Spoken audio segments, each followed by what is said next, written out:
Hello, I'm going to do a quick video on the Oxford Rail Adams Radial tank. As you can see, I have three in my collection. Southern olive green, East Kent Railway, is that malachite green? Probably is. And also Southern black. These I think are fantastic models. I really like them. However, as you may be aware, and if you're not, it wouldn't take long to find out, they do have their problems. They have their issues. Happily enough, nothing that you can't get around, but it's worthwhile putting down in the video what I've done to these and why I think they are worth it in actual fact. Because they have such a bad reputation, you can pick them up fairly inexpensively. The Southern Black and the Southern Olive were both £35. The East Kent Railway was a gobsmackingly expensive £40. The Southern was sold as a working model, and it is perfectly fine. The other two had issues, and hence the reason you can pick them up with not too expensive amount of cash from places like eBay. And I think they're an absolute bargain at that price. However, you do need to do a bit of tweaking, so that's what we're going to try and look at in this video. Okay, problems. What are the main problems with these things? So if I just put a couple of them to one side for 2 seconds, they have 4 main issues. In summary, the pony truck at the back and the pony truck at the front, or the pony wheels at the back, the pony truck at the front, don't allow much movement. So what you tend to find is, if you're not careful, the spring's a bit too hard on the front and there's not much movement on the back, they'll tend to lift the driving wheels off the track. So their hauling power isn't great. However, we can fix that. Motors. They have a 5-pole motor. The 5-pole motor that's in them wouldn't pull the skin off a rice pudding. It's not the greatest motor in the world. Out of my 3 examples, the Southern, oops, I've got a loose roof on that one. The Southern is the only one with the original motor. It runs quite well in this one. The other 2, it was woeful. So I've swapped them, and we'll look at that in a bit more detail as well. And the other thing that I tend to find with these things that goes wrong is the DCC socket, the circuit board with the DCC socket in it.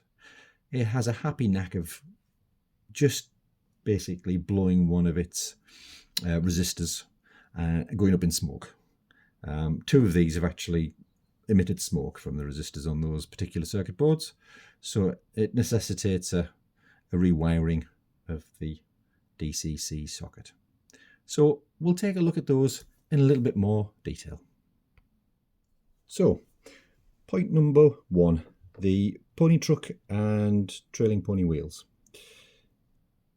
On all 3 models I've had to do a little bit of fettling, but if we take a look at it as it stands with the East Kent Railway version, if I push down on the chimney, you can see there's a little bit of movement. Basically, there's a bit of give in there, and the locomotive is rotating around the first driving wheel and lifting the rear of the locomotive off the track. All well and good. With the front pony truck though, as it left the factory, the spring in there under the pony truck is too strong, and what happens is you physically can't, well, you can push down on it, but in reality these wheels won't lift up when it goes over undulations. Instead what happens, it lifts the driving wheel off the track. Likewise with the rear pony, this has got very little movement in it, and again just undulations or the little amount of bit of unevenness in the track, and I'm talking very, very minor things here, has a tendency to lift, again, the driving wheels off the track. But if you can get a little bit of movement in there, it's not much, but it just means the weight of the locomotive is actually on the driving wheels most of the time. It's quite a heavy little unit. It's got a die-cast running plate, die-cast boiler, die-cast bunk, plastic, die-cast running plate, die-cast tanks, die-cast bunker, but plastic boiler. However, with that amount of die-cast, it's quite a heavy little unit. So it's quite well made. It's quite good. It's got a lot of detail on this particular model. I do like it, actually. It's very good. So, pony wheels. What do we do to them? So the front pony truck, if I undo the screw that holds it on, oops, there we go, you'll find there is a spring under there. And this spring is quite a strong unit. There's two choices, really. Find a weaker spring if you have spares kicking around, or you can get them. That's a bit softer, a bit more trouble. And I think that's what I did in this case. Or alternatively, snip a couple of the coils off the spring to make it a bit shorter. And that just allows it to travel a bit further. So it's a fairly simple fix. It is easy to get it wrong. In this case, I think I replaced the spring with something softer. And although it works well from a bouncy point of view, and acting like these wheels are suspended and taking the weight off the main driving wheels, the softer spring was a wee bit too soft. And what it did then was it wasn't keeping the pony truck on the tracks. So to get around that, I've glued, as you can see there, a nut. Any old weight will do, but I've glued a little nut to the front of the pony truck, painted it black. And that's enough just to keep these wheels a little bit weighted and keep them on the track and going around corners and points and things, and it doesn't derail. So shorten the spring in there, or alternatively fit a softer spring. On the back pony wheels, there's two screws that hold the cover plate on the locomotive. If we take that off, this cover plate, excuse fingers, is basically just the pickups. And this pony truck actually picks up, and it's got two plungers which obviously connect to the brass of the pickups, and where we go. Now, this particular rear wheel sits in its own slot on two springs with a little bit of movement. However, when it leaves the factory, that movement isn't quite big enough. So what I've done to all three locomotives is just lift the wheels off for a second or two. I don't know whether we can see this on the camera, but we'll give it a try. Just tilt it over. The angle right, there we go. You can probably see it there. Underneath the axles, at this point of the U-shaped slot where the axle sits, there are two very small springs, which is great. That's what gives the wheels a bit of movement and a bit of traction onto the track. But these slots I've actually taken a very small file to and just filed down an absolute fraction, so that in actual fact the slots are now more or less level with the top of the holes that the springs sit into. So there's two springs, they sit in holes in the die cast, and normally this U-shaped channel is slightly higher than the height of the hole that the spring sits in. And I've just filed them down. You're probably only talking about 0.5 millimeter. It's not much, but it's enough. Once you've done that, the wheels can move up and down that a little bit more than they would when they left the factory. And again, this has the effect of allowing the driving wheels to have more weight on them on contacting the track, and therefore it can increase the haulage. Okay. So now that we've dealt with the two pony trucks, or pony trucks and pony wheels, front and back. The next point is the motors. The motors in an Oxford Rail Adams Radial are really not brilliant. They're a bit weak. They're prone to running really hot and basically failing. So what have I done here? Okay. To be fair, it has been reported online, and I think I can probably back that up, that one of the reasons the motors are struggling a bit is that the oil and the grease that they put in the drivetrain down through the worm, there's a panel in there that hides the gears, and then obviously you can get to the driving gears under the base plate there. So it is definitely worthwhile stripping it down and clearing out the old cruddy grease that they put in there and putting some fresh in. Even if you do that, these things can still be a bit, well, quite frankly, useless on the motor department. So I've opened up the EKR and the Southern black versions of my Adams Radials because these have got replacement motors in. If you remember what I said at the start, the original olive green version, that's still got its original motor. And to be fair, the original motor in this one is not a bad runner. It's still not as good as the replacement motors, but it's okay. You know, it's usable, and it doesn't run very hot, and it seems to work quite well. So what have I done with these two? This first example, the EKR, has got a replacement motor. It is not the Oxford Rail motor, although dimensionally it is exactly the same. It's a direct replacement.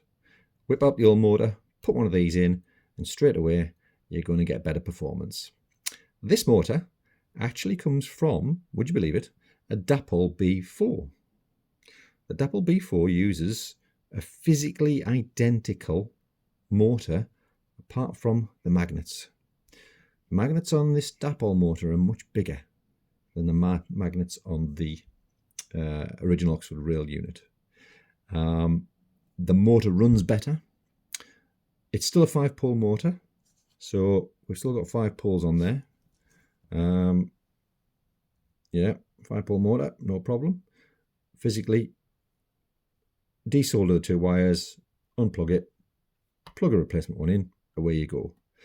That would be my preferred course of action for any Oxford Rail motor problems. Get a Dapol B4 motor and away you go. You can get them from Peter Spares, but you can get them from other places as well. But that's where I got this one from. Hey ho, great, it's marvellous. Before I figured out that a Dapol B4 motor would fit, I went down this route for the Southern one. I got this replacement motor, if I remember rightly. I think it might have been from Tramfabrique. Might have been from somewhere else. Basically, I measured the size of the old motor and I got one as near as I could find to that sort of size. Now, unfortunately, the original size of motor, it's quite hard to come by.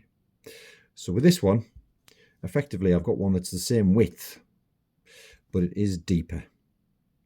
Again, this is 5-pole.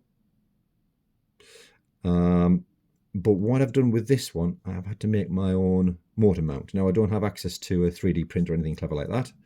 So what I've done with this is I have just manufactured a simple mount with a bit of brass strip. There's holes in the chassis where you can screw it into. The brass strip can wrap around the motor and up to the front. I can show you that there. Well, I can see this on the camera, but I've made it so that it fits in just there. Or brass strip round, down, along the bottom, and back up to the other side, and a single screw holds it in place. So, you know, dead simple, but it works. This being a bigger motor, it's quite a bit stronger. So in the Southern Black, it is the best puller. It is the faster runner.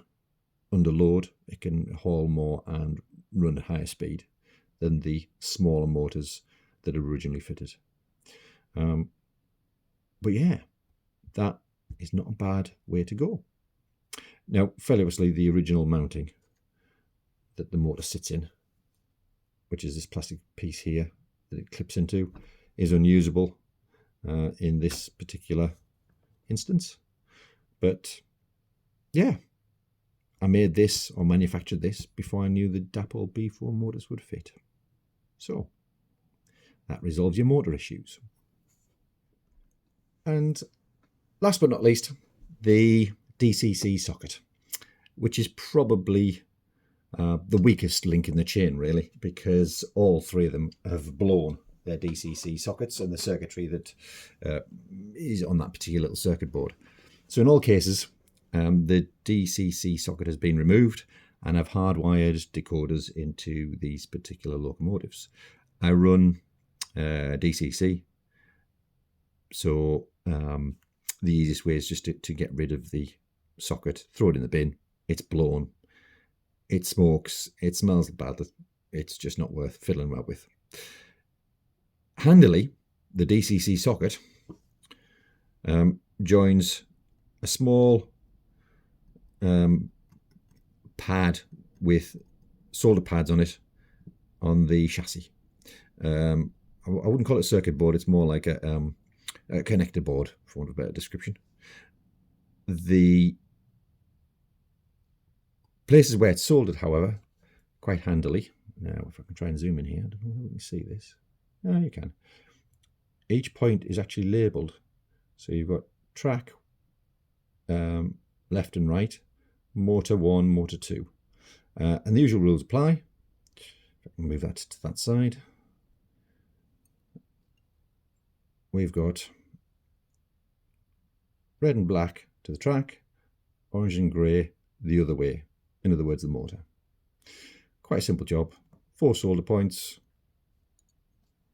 Take whatever came with your decoder in terms of a plug, cut it off and solder, cut it off and solder on your decoder. This is a Zemo decoder, MX800, MX600. Really good decoders, those. Do like those. However, I've done the same with this one. This is featuring, just so I can get out of this. This is featuring a Hornby decoder, just one of their standard no frills decoders, 4-pin job. So red and black to track, orange and grey the other way. In this case, I've just joined them to the existing wires of what I would call the connector board, without desoldering and resoldering, just to give me a bit more length because of where you fold this decoder into the cold bunker. But simple as that. Hardwire your decoder and away you go. The motors are pretty good, and with these decoders you get very, very nice running. There we go. I think that concludes the improvements that I've done to these Oxford Rail Adams Radial tanks. If you do that, you should find you will get a lovely locomotive that runs well, hauls a reasonable amount. I mean, they're not designed to be the biggest haulers in the world. They don't have to be. But they will do quite well for you. And certainly their running abilities is much improved. So, if you like fiddling, best of luck. Get yourself an Adams Radial from Oxford Rail. Get it cheap.